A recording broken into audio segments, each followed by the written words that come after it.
What's up, everybody? This is Dane Diesel here with another episode of Dane's Desk. Today's episode, we're going to be talking about have Americans lost their indomitable pioneering spirit? So let's go ahead and dive on in. As we know, we now have a new president in office, and one of the initiatives that he got to work on was something called the PSAC, PCAST, and it's going to be a council dedicated to science and technology to help people stay up to date. Well, not the people, but to help the executive branch, I should say, stay up to date on innovations and technology. Now, why is this important? Because they've identified a problem, and that problem is there's a concern that America is going to fall behind in this global race to exploit these new transformative technologies such as artificial intelligence. Another one was quantum computing, and the other one was advancements in biotechnology. That is one of the main reasons why this the new presidency wants to the new cabinet or the new regime, whatever you want to call it. That's one of the main reasons why they want to or they're serious about science and technology. And so, with any problem, again, the concern being America falling behind globally, and obviously, if if America falls behind on the global technological landscape, then obviously the concern is falling behind, not being able to create new industries, not being a part of the fabric or the cornerstone, I should say, or maybe even the foundation that builds the future.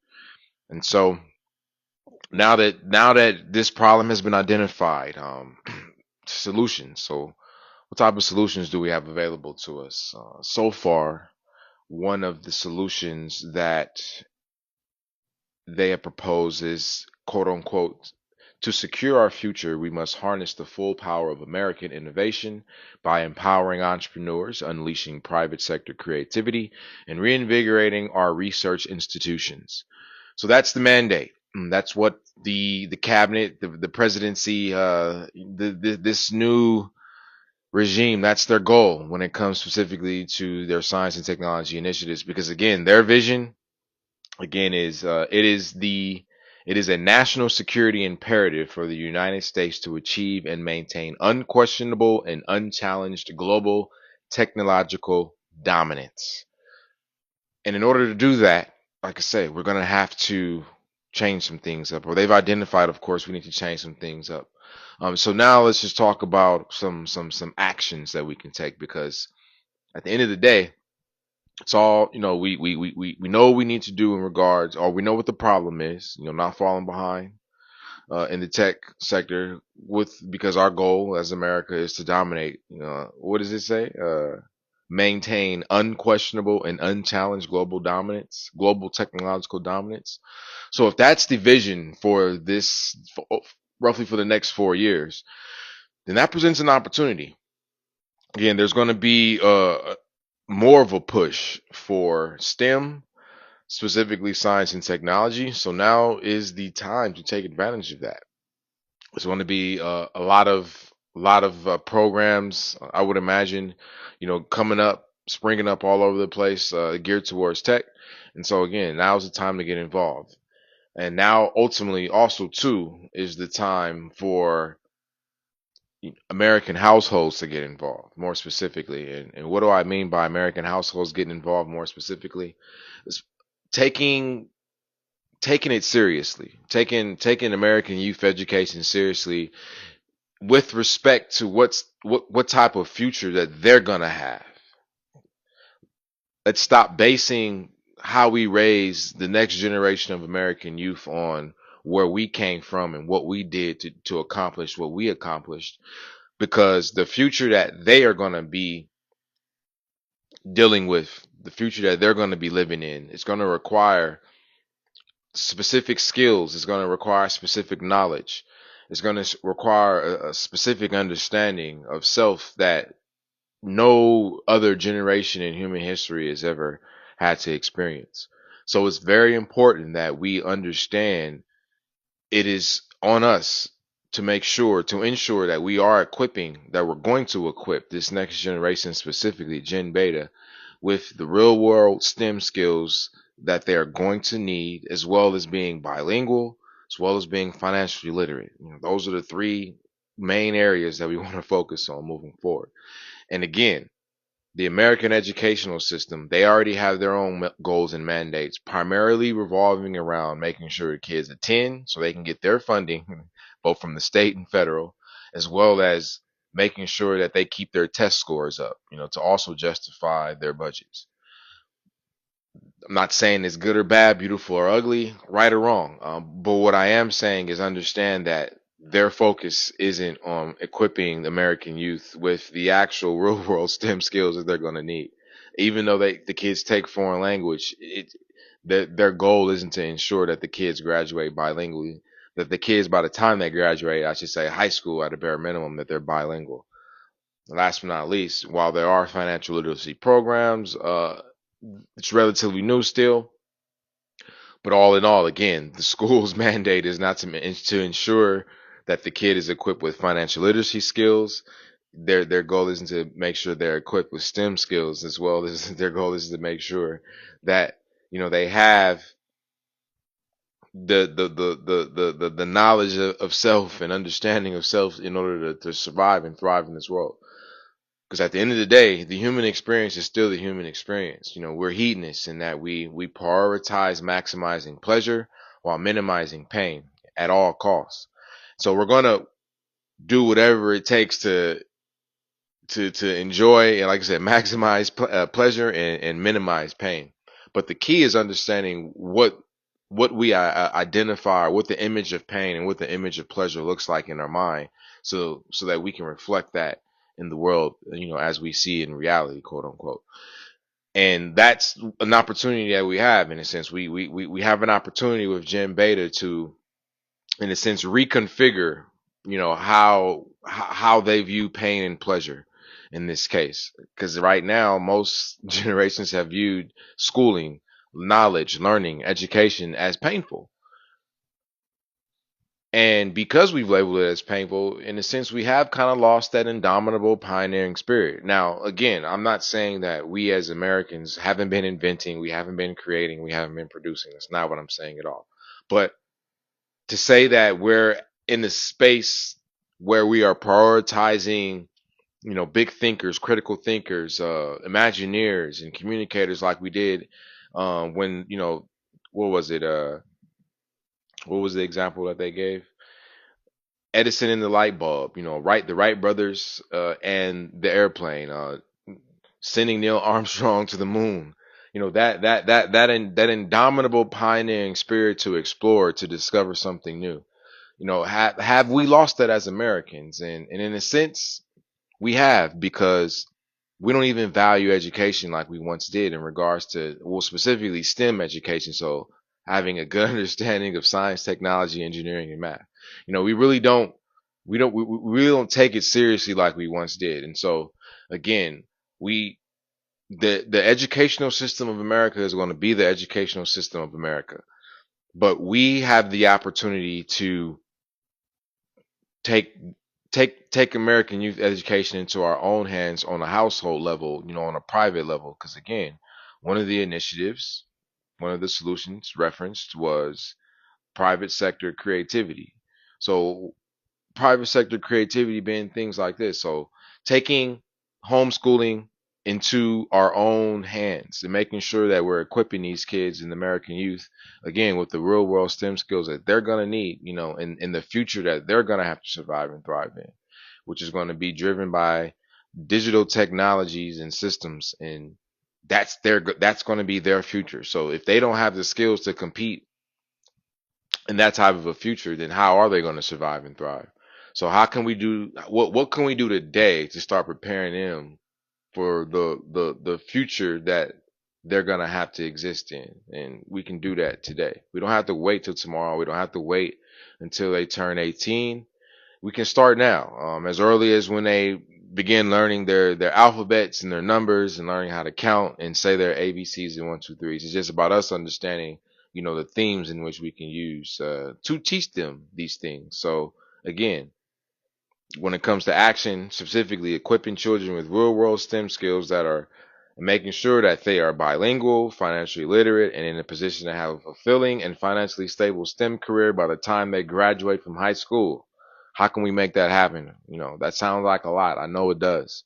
Already as a parent, as a guardian, as an aunt, an uncle, a big sis, a big bro, big cuz, whoever, we already are busting at the seams with obligations. We already have tons of responsibilities. We already have a lot on our plates. I know that.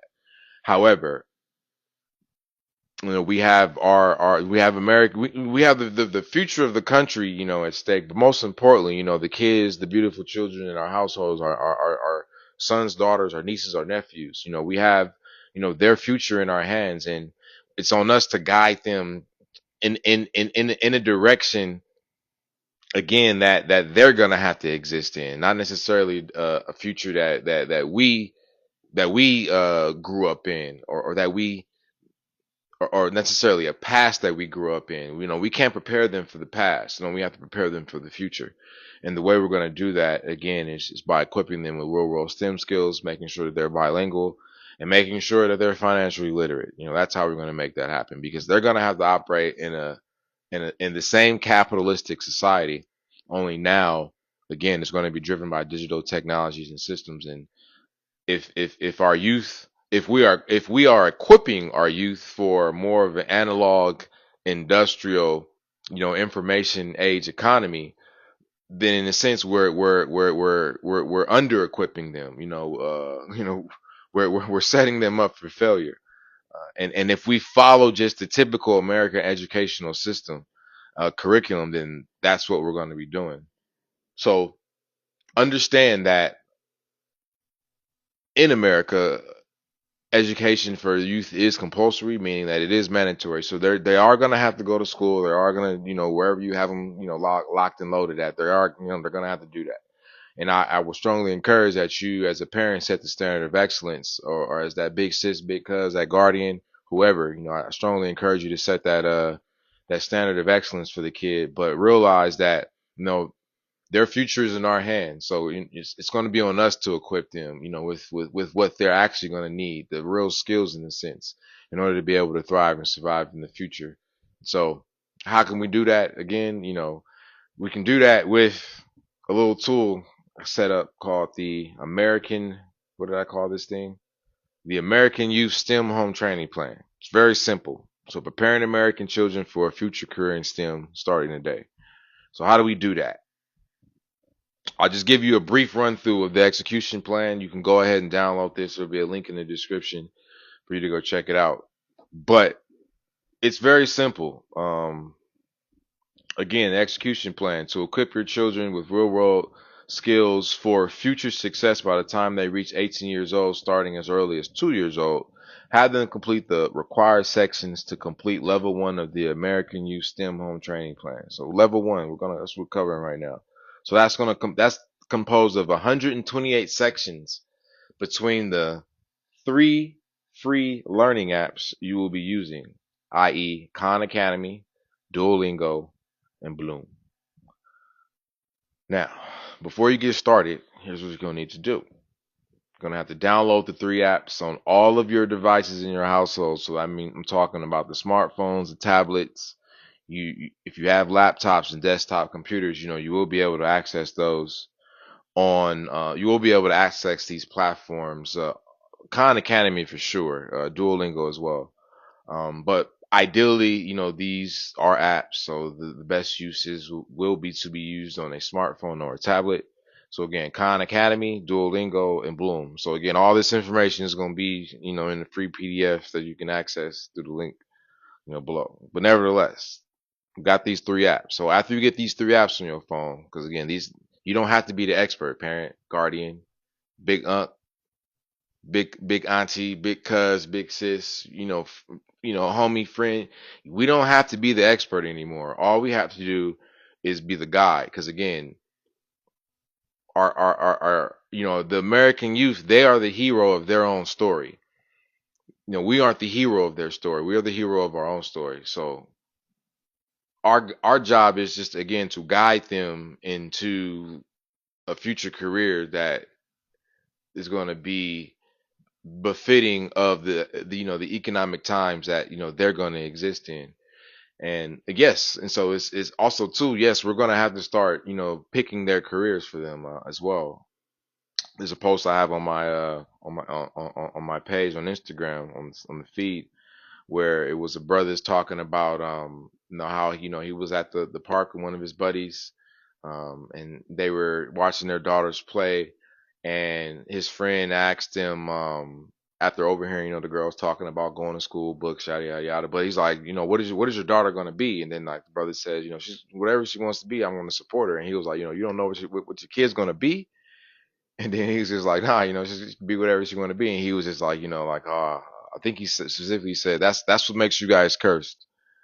And then what do you mean cursed? And he was basically saying that because he was like, well, if you don't know what your child's career is going to be, then they for sure don't know what their career going to be, which means that they could be failures and they could be nothing.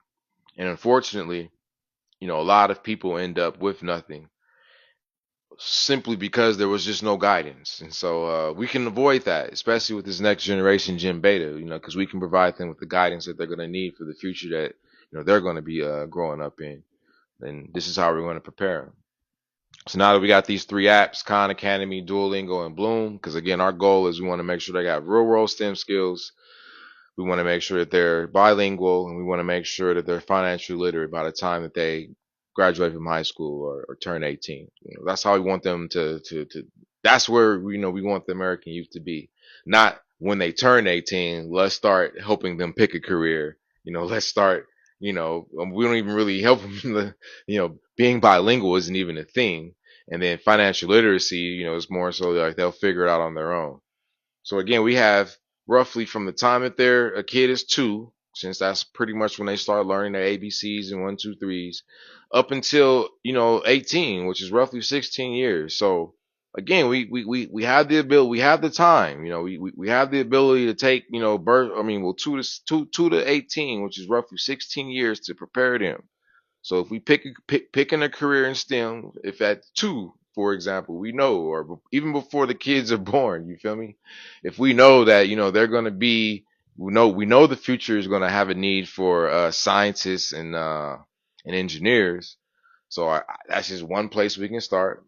Science being something as simple as doctors, for example, engineers, electrical engineers, aeronautical engineers, things of that nature, structural engineers, all that kind of stuff. We know that that's what's going to be needed because again, if the mandate for the future is that of AI, autonomy, robots, stuff like that, then that means that who's going to fix these robots when they broke? You know what I'm saying? Like when they go offline, when they need to be reprogrammed and all that kind of stuff. All this science, technology, engineering, and math stuff.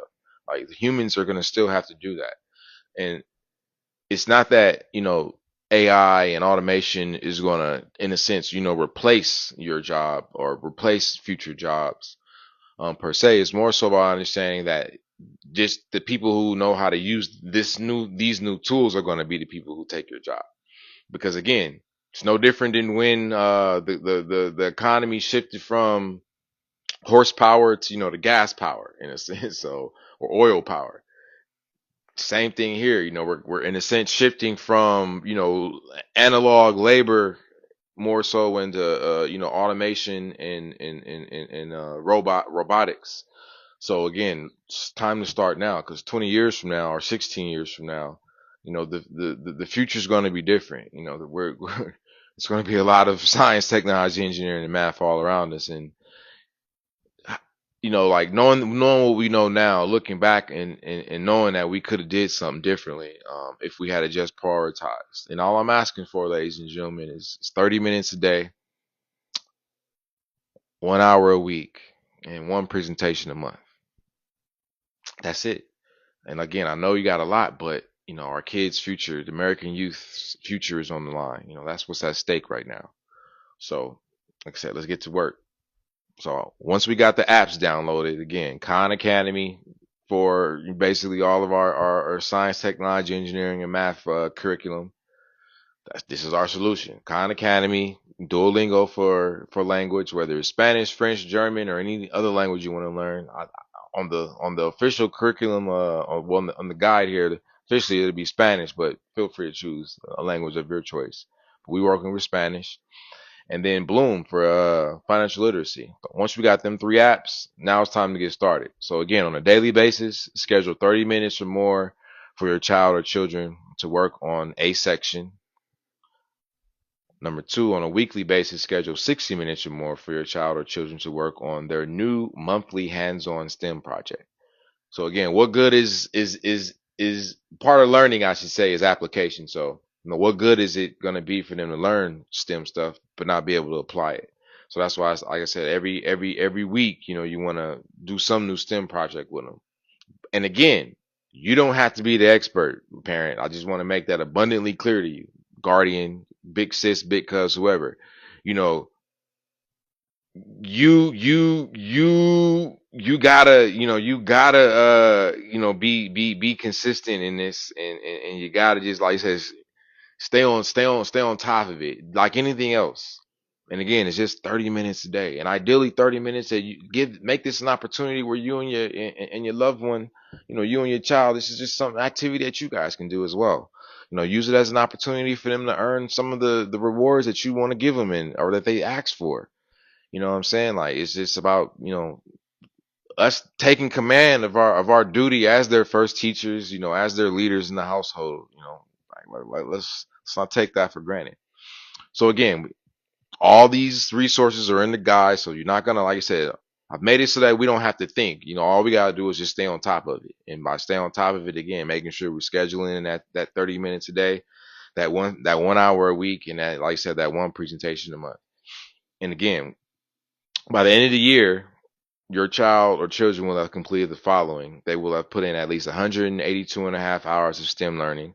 They will have at least 52 hours of hands-on STEM skill building training. And then they will have, you guys as a family will have conducted 12 family STEM nights where they have presented their, again, monthly hands-on STEM projects. And it's just like that. It's just simple. Again, you're the guide as the elder, the OG, the leader of the household. All we have to do is be the guide, and we got the solution now. And we got a game plan with with what I've put together. We got we got apps to take care of the actual instruction of them learning. Then we got access to plenty of a website called Science Buddies, which has, I believe, well over 200 hands-on projects that a kid can do. So again, they got to do one a year. So we already got access. They first 52. We got at least 2 or 3 years of projects right there. And then last but not least, again, the family STEM night. So it's like the same amount of time we plan for birthdays, or for holiday parties. Like, why can't we plan a STEM party? Because part of the vision, again, turn STEM into sports for kids. So the same way we be having the ranking sites for high school kids, we see the top quarterbacks or the top point guards, in every state or in the country. Why can't we have that for STEM for kids? Who's going to be who are the top scientists? Who are the top engineers? Who are the top mathematicians? Who are the top technologists or computer software engineers, etc. coming up? Who are these kids? Because they need to be celebrated just like we celebrate, the kids for sports or for prom, or for just because they they're having a birthday party, just because they turn a year older.